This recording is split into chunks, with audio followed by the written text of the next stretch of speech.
乐圈掀起了一场前所未有的舆论狂潮，所谓的偷奖门。一夜之间，社交媒体爆炸，粉丝撕裂，热搜榜几乎被王一博奖项造假、幕后操纵等关键词占据。当时的王一博正处于事业巅峰，从热烈到长空之王，从舞台到荧幕，无论综艺还是代言，他都是顶流中的顶流。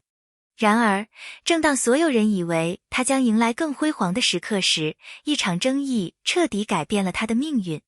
偷奖事件本身真假难辨，但它引爆的舆论效应却如海啸般席卷，重创了所有相关方。彼时的沉默成为了他被误解的开始。在娱乐圈，沉默有时是保护，但更多时候是自我消耗。王一博选择不解释、不反击，用作品说话的姿态去面对世界。然而，互联网的记忆是漫长的，热度退去后，标签却被牢牢贴上。合作方犹豫，剧组观望，资本退避三舍。短短几个月，原本数十个项目邀约的他，仿佛被按下暂停键。他太冷了，他不合群，他不适合综艺。这些留言让人心寒。没人看到背后的坚持，只看到一个偶像跌落神坛的表象。风波之后，王一博几乎消失在荧幕上，没有新代言，没有综艺露面，连路透图都罕见。他把自己关在排练室、录音棚、拍摄现场，只与作品为伴。有人说他被封杀，也有人说他在蛰伏。事实上，他正在重建自己，不是偶像的外壳，而是演员的灵魂。然而，观众的耐心有限，新鲜感流失的时代，沉寂一年几乎等于被遗忘。当王一博再次出现在新剧中，观众却已不再如从前那般热烈。今年秋季，王一博主演的新剧《追光的影子》终于上线。剧组投入巨大，宣传铺天盖地，但收视率却出乎意料的低。从首播当晚的热度榜前10，到第二天跌出20名，这个结果让无数粉丝心碎。网友的评论两极分化，演技进步了，剧情太平，节奏太慢。是作品本身的问题，还是观众的偏见？这成了业内争论的焦点。而对王一博而言，这部剧不仅是复出之作，更是一次命运的考验。收视率下滑绝非偶然。业内人士分析，王一博的剧遭遇了3重困境。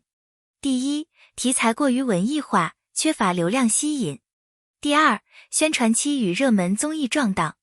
第三，也是最关键的，观众尚未从偷奖门事件中走出。当一个演员被非议裹挟时，即使作品再好，也难逃偏见的眼光。这是娱乐圈最残酷的现实，流量可以带来掌声，也可以摧毁信任。心理学研究表明，一旦公众形成刻板印象，改变需要至少2到3年。王一博正处在信任重建期，他的每一次登场都被无形的放大、审视。观众看他不是为了欣赏，而是为了寻找瑕疵。但令人敬佩的是，他从不为取悦观众而表演，而是为角色本身而活。这份倔强，也许正是他最宝贵的底色。娱乐行业本质上是资本的游戏。风波之后，品牌纷纷撤资，项目延期。据业内人士透露，一部原计划由王一博主演的古装大片，因舆论压力被迫换角。那些曾经在发布会上抢着合影的制片人，如今选择保持距离。冷漠、功利，但真实。王一博深知，在这条路上，唯有实力才能让人闭嘴。令人动容的是，即使全网质疑，依然有一群粉丝始终不离不弃。他们自发剪辑视频，写分析，澄清谣言，用行动捍卫信任。他不是完美的，但他是真诚的。这句话在无数评论区被反复复制。也许偶像的意义不仅是闪耀，更是陪伴。他们共同经历了最艰难的时刻，也共同等待属于他的下一个黎明。经历过低谷的王一博，演技明显有了质的飞跃。追光的影子中，他的眼神更克制，情绪更深沉，连业内导演都感叹，他终于懂了角色的重量，不再靠外形取胜，而是用内心打动观众。有人说，这是伤痛带来的成长。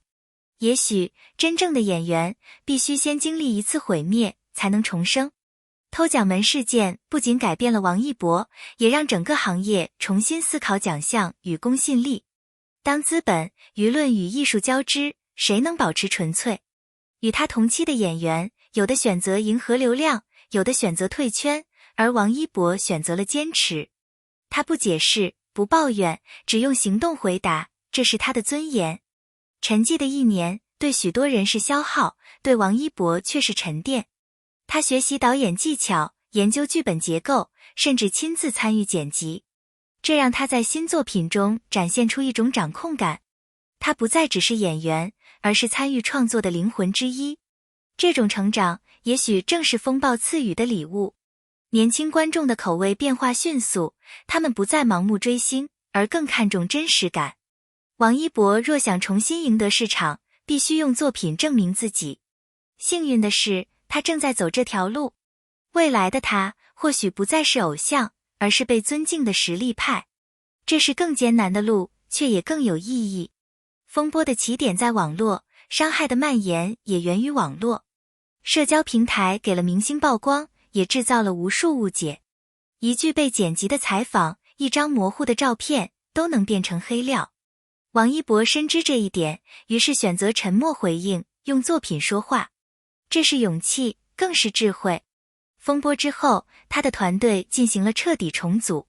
新的公关策略，更专业的经济管理，更谨慎的发言制度。他们学会了慢热，学会了稳准，不再追逐短暂的热搜。王一博也学会了在纷乱中找到自己的节奏。如今的他，冷静、自持、稳重，宛如一枚被火淬炼的钢。许多演员私下为他鸣不平，甚至有人坦言，他只是被误伤的那一个。娱乐圈看似光鲜，其实暗流涌动。王一博的遭遇是整个行业的缩影，一个关于名誉、流量与真相的残酷预言。然而，他选择用沉默回应，用成长反击。真正的强者从不靠辩解赢得尊重。2025年，他的下部电影即将开拍。导演是曾获金马奖的实力派，剧本题材现实而深刻，业内称之为王一博的重生之作。没有铺天盖地的宣发，只有一张淡淡的开机照，却引来无数期待。沉默之后，他终于要再次发声。时间是最公正的裁判。当观众慢慢看见他的努力，看见他不再追逐流量，而是追求深度时，那些旧有的成见正在消散。他没变，只是更真实了。这是越来越多网友的评价。或许这才是他想要的胜利，被认可，不是因为话题，而是因为实力。1年过去，风波早已冷却，但留下的伤痕依然深刻。王一博失去过，挣扎过，被误解过，但他从未放弃。如今的他，带着更多厚重与力量，走向属于自己的新篇章。风暴让他更强，也让观众学会了分辨。这就是成长的代价，也是信念的回报。风波过后，行业和个人都站在十字路口。对王一博而言，这不仅是一场名誉的修复，更是一次关于未来职业路线的彻底重构。首先，从外部环境看，娱乐圈正在被迫面对3个必须改变的方面：奖项与评判机制的透明化，平台与公关的危机处理能力，以及粉丝自治与社交媒体规范。若没有制度性修补，类似的舆论灾难只会重复发生，而被波及的艺人永远在风口浪尖上受创。其次，从个人战略角度，王一博的救赎路径必须兼顾短中长期。短期他需要通过精品短剧、话题性小成本电影或舞台剧来维持公众能见度，避免再度被零热度化。中期应挑选能展示演技深度且容易引发口碑讨论的角色，例如复杂的反派、心理题材或真实题材改编，这类作品更能让观众把注意力聚焦在表演而非身份。长期则应回归多元化发展，参与幕后、制片或艺术类项目，以专业姿态参与作品生成，降低对纯流量的依赖。